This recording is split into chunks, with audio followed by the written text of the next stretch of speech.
araw ng balikatan exercises ng mga sundalo ng Pilipinas, Amerika at France sa Palawan.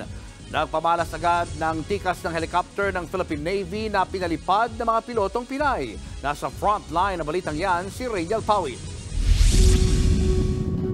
Pasado alas 9 ng umaga, nagsimula na ang sortie out o pag-alis ng mga naval ship ng Pilipinas, Amerika at France sa Puerto Princesa, Palawan.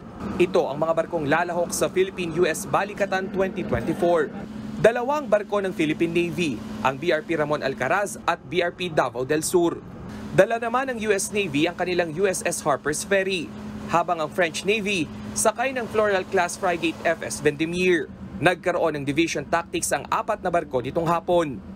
It aims to enhance the capability of our officers in maneuvering a ship involved in a group formation and the capability of our personnel in decoding and encoding tactical signals. Sa BRP Alcaraz, lumapag ang isang helicopter na pinalipad ng 2 pilotong Pinay.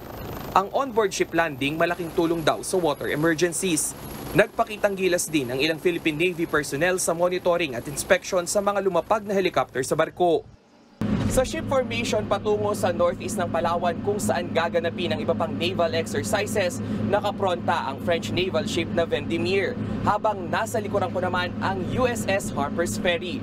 Pero giit ng Philippine Navy, ang pagsasama-sama ng tatlong bansa hindi nangangahulugan ng sanib puwersa para sindakin ang sino ang umaangkin sa West Philippine Sea.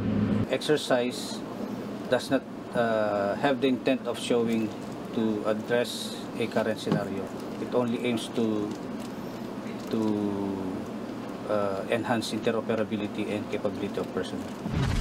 Tatagal ang Balikatan Exercises 2024 hanggang May 10.